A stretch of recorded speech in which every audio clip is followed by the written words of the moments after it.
Selamat malam Sing Dalu. Biasa brosis sama sister brosisku yang eh, mendukung. Eh, Kali ini belum masuk yang ke maaf nih ya, soalnya kan rumahku pinggir jalan, meskipun ruangan sepi, tapi ya karena rumah pinggir jalan maklum. Gini bro, sama sisterku brosis.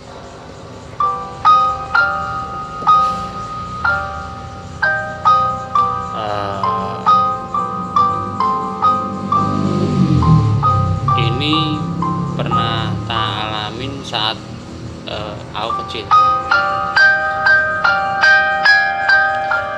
Saat aku kecil itu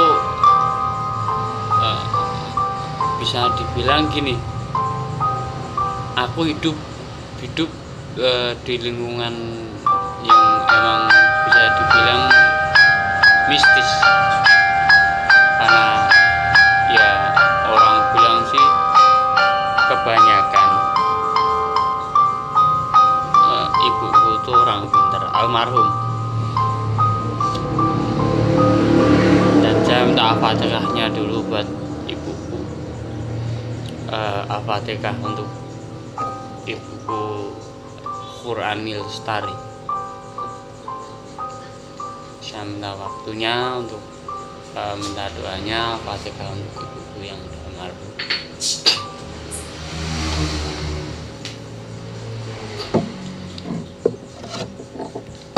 Ini kejadian aku SD kayaknya, SD beneran SD. Itu kan waktu di Semarang rumah kita kena gusur. Alhamdulillah rumah kita kena gusur, dan waktu itu tahu sendiri, masih ordernya Bapak kita Soeharto, kena gusur di jalan tol, dan ganti ruginya itu emang ganti rugi, bukan ganti untung. Jadi rumah kita kena, tapi kita nggak mungkin bisa untuk beli rumah lagi di Semarang kota. Akhirnya kita pindah ke kota M, Kabupaten D. Di sana kita dapat tanah cukup luas dengan lahan yang lebar. Tapi gini, sebelum itu terrealisasi, ini buku udah banyak yang bilangin dari orang-orang kampung gitu. Pasar, Bu, beneran beli tanah yang di situ, mau bangun rumah yang di situ. Jadi rumahku kalau pas waktu itu tuh rumah paling ujung dari kampung. Terus belakang tuh udah ya persawahan, perkebunan, terus rel. Habis itu rel masih lagi sawah lagi, kebun lagi. Itu dulu jadi rumahku paling ujung. Dan cerita ternyata tanah situ dulu pernah dijadiin markas Jepang, tapi terus udah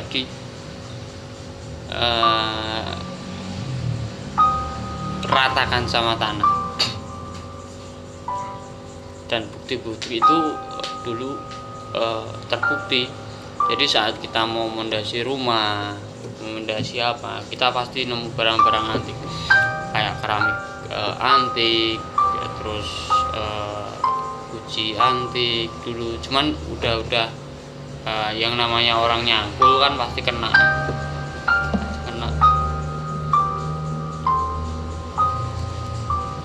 Dan di sebelah kiri bangunan rumah kita itu ada sumur tua, bukan peninggalan Belanda lagi, bukan peninggalan Jepang lagi, tapi udah peninggalan mungkin VOC kayak atau Belanda. Intinya peninggalan tua lah, sumur tua.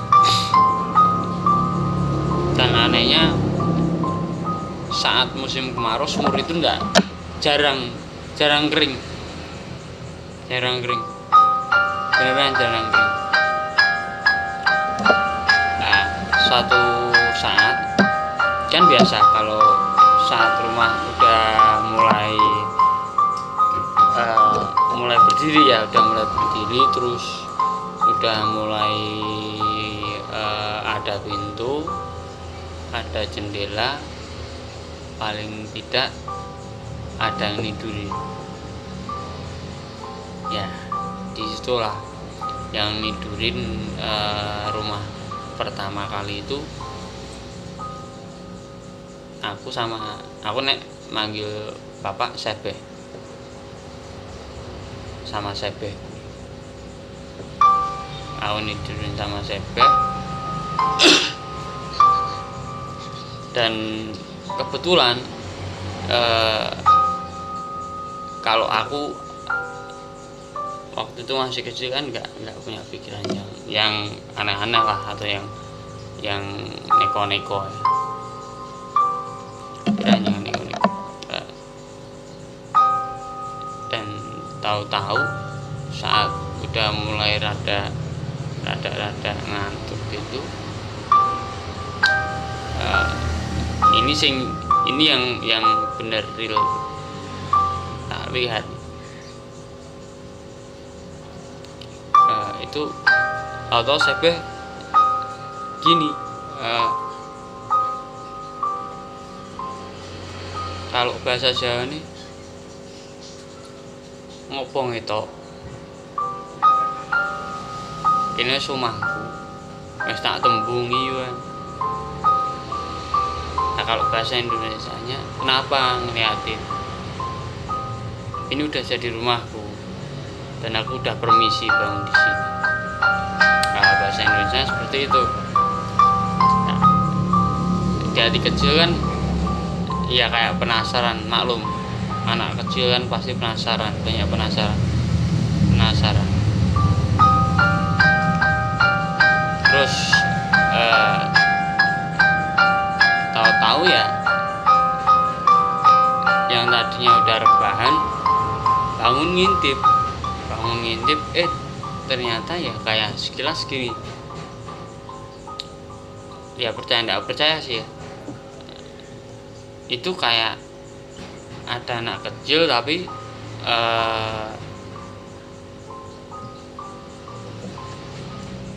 gimana sih, anak kecil tapi kayak pakaian zaman dulu, dan dia pakai mahkota tapi tanpa ini nggak ada nih, ininya nggak ada, ini nggak ada, terus telinganya runcing, beneran kecil, lebih kecil dari mungkin anak usia setahunan lah, sekitaran segitu. Itu cuman aku ngintip nih kan, karena pintu terus masuk lah kan, masuk itu ada kayak jeda yang pas dari pintu masuk itu kamarnya yang nantinya khusus kamar orang tua. Nah, aku tiduran lah di situ. Cuman karena dengar orang tua Sebehku mau kok ngomong, padahal di situ aku berdua meskipun nanti terus akhirnya ada di tengah malamnya menjelang pagi ada yang nyusul dari saudara. Itu ya aku ngeliat ya gitu ya, kayak dengan santainya chef aku kayak dia ngerokok terus dicetikin gitu, cetik ke arah itu terus hilang gitu ya. Itu awal yang maksudnya mungkin bisa dibilang awal aku akhirnya jadi sedikit kayak penakut waktu itu. Tapi sepenakutku waktu itu setiap aku pulang dari masjid kan nggak mungkin aku langsung pulang, aku pasti main dulu. Nah itu jarak masjid sampai ke rumahku itu, karena rumahku paling ujung ya mungkin ada lah sekitar 800 meteran ada, mungkin 800 meter. Itu malam kadang jalan sendirian gitu ya. Tapi kadang gini, kalau aku dulu ngilangin rasa takut kan biasa kayak ya sholatullah salamullah, tapi teriak-teriak sholatullah salamullah sambil jalan kampung. Kadang ada yang keluar juga orang kampung, "Weh kenapa nang? Kamu kenapa nak?" Nggak apa-apa Bre, kadang gitu. Maksudnya itu sebenarnya buat ngilangin rasa takutku, karena di situ kan masih rumah sih ya udah lumayan banyak, tapi jeda antara rumah satu dengan kebun tuh juga ada juga yang rada lebar. Dan itu aku melewati itu, yang ngilangin rasa takut ya itu caraku nyanyi, teriak gitu. Pokoknya nggak ambil pusing, yang penting rasa takutku hilang waktu kecil. Sholatullah, tapi sambil teriak, bener sambil teriak, jalan sambil teriak. Dan itu pernah itu aku sampai punya anak itu aku pernah tak lakuin itu waktu di Gunung Kidul. Pernah, karena ada suatu hal, dan mungkin nanti suatu saat tak ceritain juga. Ya mungkin ini nggak begitu horor ya, nggak begitu horor. Aku share pengalaman pribadi. Tapi setelah rumah jadi ya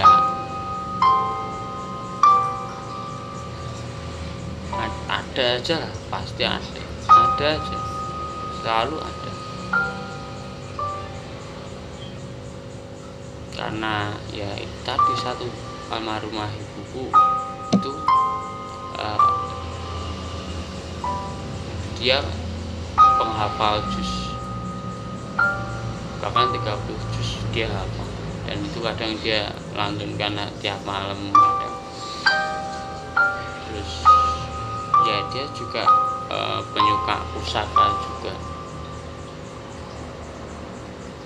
Jadi perjalanan hidupku itu waktu pas kerja malah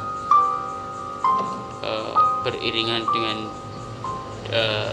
dunia mistis.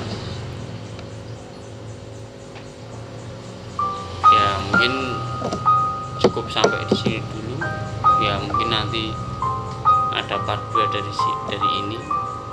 Ya kalau ceritain banyak bro, maklum ini aku rekam aja pakai HP. Kan pakai HP ala kadarnya. Ya makanya kalau pengen biar lebih aku bisa ngedit atau apa. Aku gaptek sih bro Sisu, gaptek. Ya udah segitu dulu mungkin share pengalaman ya, share pengalaman.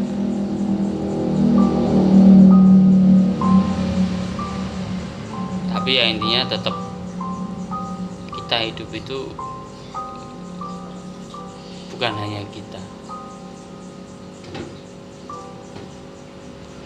Dan mungkin saya cerita kayak gini, mungkin mereka juga ikut di belakangku tuh ikut dengerin, ikut cerita.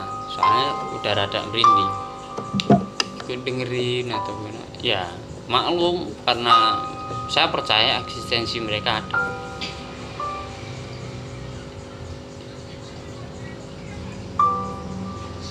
Ya udah sampai itu dulu Bro Sisko. Salam rayu. Assalamualaikum warahmatullahi wabarakatuh. Salam dari channel Wareh Kusuma Horror True Story.